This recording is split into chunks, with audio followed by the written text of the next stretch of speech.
All right, hey class. Today we're going to look at Snell's law, and we're going to look at two different things. We're going to look at actually reflection and refraction, right? So the law of reflection is where we use a mirror-like surface, and then we use that to reflect some incoming incident beam of light, and we watch what happens to it. And so in this case, you'll be using this reflective surface here, and this surface is predominantly flat right now, like straight across. And we're just going to use this. All you got to do is like turn those guys just a little bit, and that'll put an arc on the mirror. And so you have a mirror concave and a mirror convex, and you have straight, right, when it's like that. And so this will do all three of the mirror surfaces. And then this is going to be our block of material that we're going to use that has an index of refraction that's greater than 1. And we're going to use this to look at the refraction of the ray through this material and see what actually happens. So let's go ahead and get started. So this is the laser ray box here that you see. This side up, you turn it on. It has 3 settings. We only really need the one in the middle. And so as you can see, we create a beam that goes across the paper. And then we're going to do what? We're going to put the mirror back here. And really what you want to do is you want to line this up for the first set so that it's straight back, reflecting straight back along this perpendicular line to the mirror surface. And so we're just going to make a mark. Going to make a mark there. And then you're going to make a mark where it meets the mirror. And then you're going to trace the curve of the mirror there. Or trace along the mirror. And so now, what are we going to do? What we want to do is we want to put the ray box in several other locations, but we want to make it so that the ray coming in hits that same exact spot where this one we just marked was. And so I'm going to go ahead and move it to some other angle, and you can see here that it's exactly hitting where the incident ray was just a minute ago. And so I'm just going to mark now this new incoming angle. I'm going to remark this outgoing angle as well. And now I'm going to move it again, making sure that again it's hitting that same spot. And I'm going to mark the incoming and the outgoing. And do it again. I'm going to mark the incoming and the outgoing. All right. So now we have these different incoming angles and outgoing angles. We can do what? Let's move this out of the way, and we can go ahead and trace those lines so see what's going on here. And so we'll do the first one.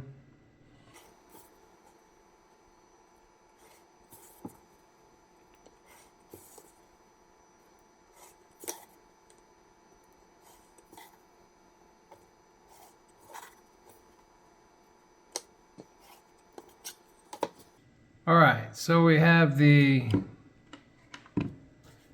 normal to the surface, and then we have the incoming and the outgoing rays. And so now we're going to use this protractor, and we're going to try and figure out, okay, exactly what the angles in and the angles out are.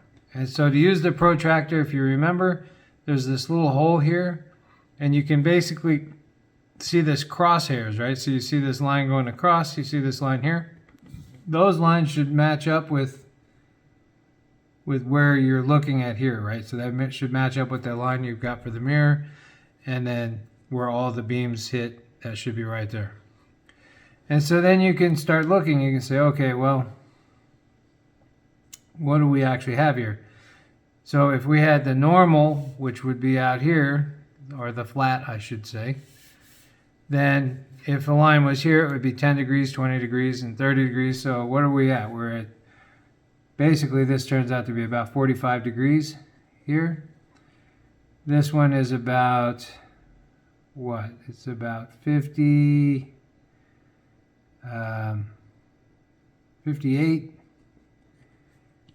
This one's about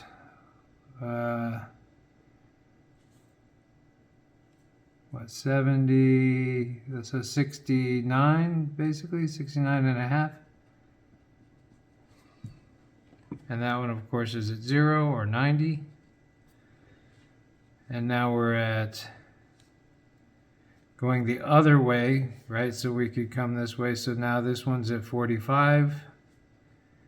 This one's at 58. And this one's at 70, what, 1? And so if you look, these rays pretty much match up exactly with the rays in. So we have the first angle is basically equal to that. This angle is basically equal to that. This angle, right? Or I should say this angle, this angle, this angle, right? Is this angle, oops. This angle, and that angle. I went too far on that one. Sorry. Those three angles. And so you can see the law of reflection holds anyway. So the angle in equals the angle out, right? And so you're going to do that. I'm not going to do it now, but you're going to do that by, then you're going to take and twist this mirror a little bit so that you make this concave and convex setting, right? So you can use that curved mirror surface, right? You can see that right there, and put it there, and you can do exactly the same thing. I mean, identical. Okay, so now we've done that part. Let's think about the refractive part. Now I'm just going to do one, and then I'll leave you guys to do the rest. So if we bring our beam here, and we know that if we hit directly on, the beam should pass straight through. But if we get some refraction going on, which means what? Which means because the index of refraction is greater in here, then the light is actually going to slow down. And so if I start to turn this thing, then we can see there's some angle in, and you can actually see some angle out, right? So the law of reflection there. But you can see what? You can see that this line inside is no longer straight. It's turning. And so we can trace this and this. So now we have the two sides. We know the ray coming in is here, and we know the ray coming out is there.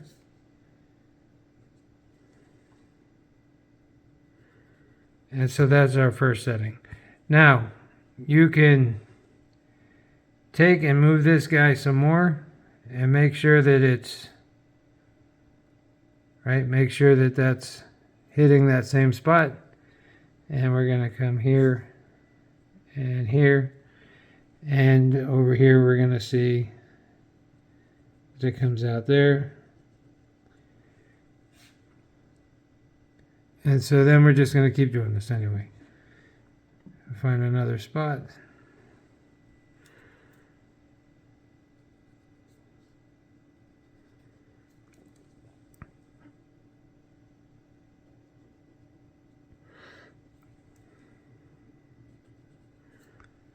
All right. So that's good enough for this demonstration purposes. All right, so we're going to have to match this line up there nicely, right? Then the 90-degree mark will be the perpendicular to the surface, which is not a problem. So that's our normal line. And then all our other lines, we have some angle of the incident beam.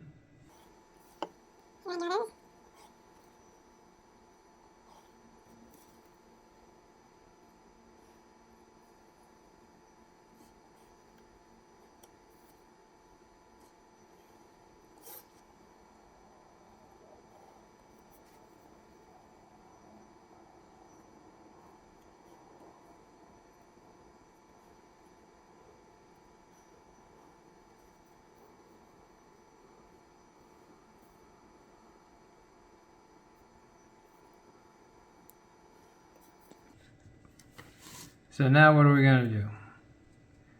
We've got all the lines drawn. And I drew these just so you could see the leaving rays. So you can see it comes in, comes down, comes out. But what do we need to do? We need to look at, basically we're looking at this angle and this angle. In other words, there's some angle in, right? And we can talk about the index of refraction is what? Or the law, Snell's law is n1 sine theta 1 is equal to n2 sine theta 2. And so if we have that, I should be writing it the other way, but if we have this, we can say, okay, well, we know n1 is over here. That's air. N2 is inside this material, right? It's inside here. So whatever this is, we don't know. But we do know what? We know the angle coming in. So we know N1, that's here. That's just going to be 1. We know sine of theta. We can measure that. So let's go ahead and measure that.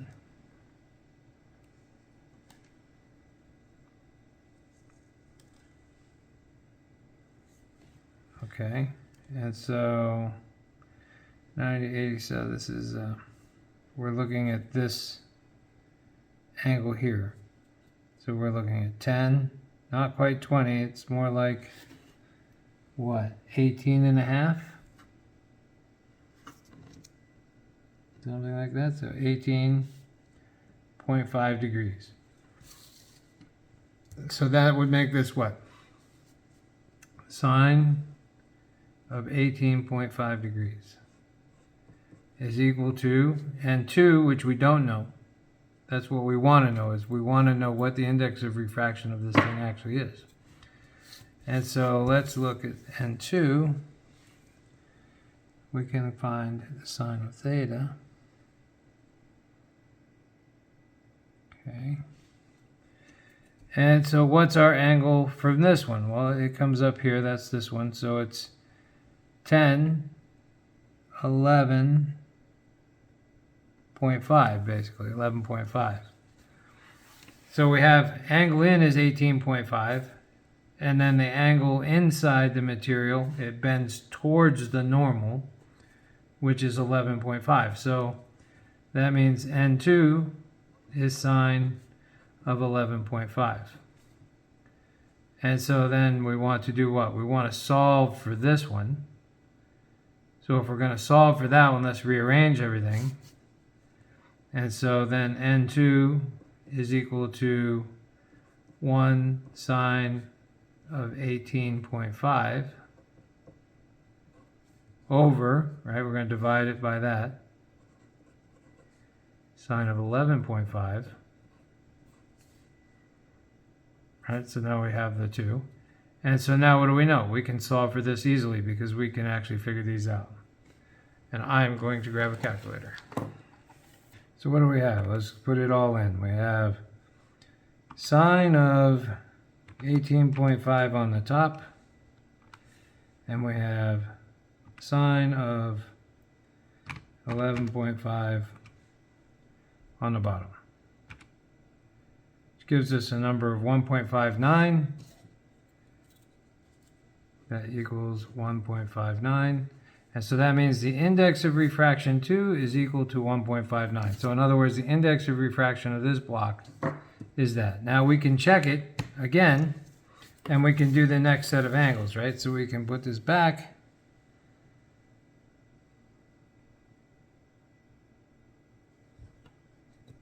And we could say, okay, what's to the next angle coming in? And that would be, so 10, 20, 30, 40, 41, 2 and a half, 42 and a half. So we have 42 and a half on that side. And what's the angle for our next one? So it bends towards the normal as well.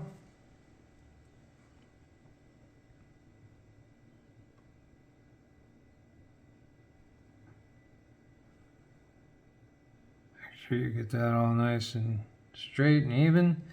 And then we see what? Okay, so we're going to this line. So 10, 20, not quite 30. It's 27.5 maybe, 27.5.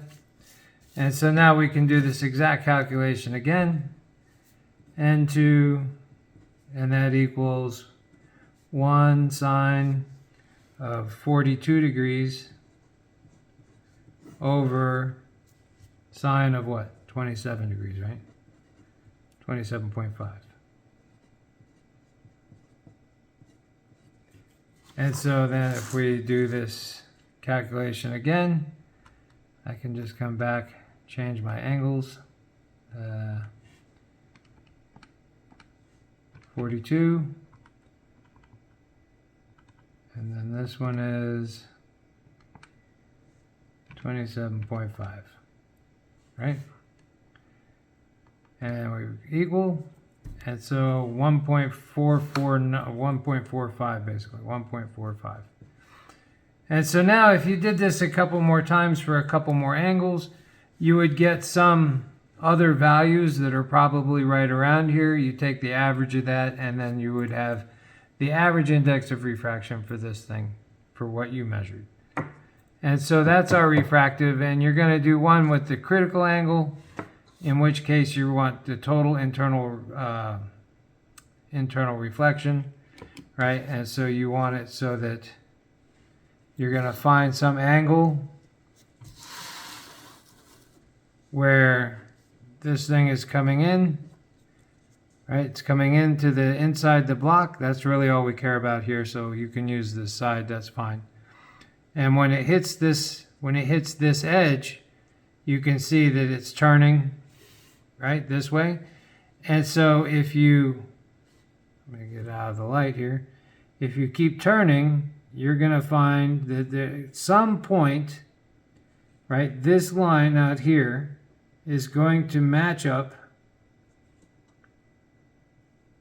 with this surface, right? So the surface and this ray are basically the same. And now if you look inside, you can see what? You can see that the beam is basically completely being reflected inside, right? And so if this thing was nice and long, then it would just what? It would just bounce, bounce, bounce, bounce. And so this is called total internal reflection, or the critical angle. In other words, this angle, whatever this angle is coming in, is what caused this to actually come and be parallel with this surface, right? In other words, you're not coming out here anymore. Okay, and so that's the last part. That's the part you'll figure out for that. And with that being said, I think that's good enough for this video for now, and should get you through what you need to do. All right, so I will see you in class.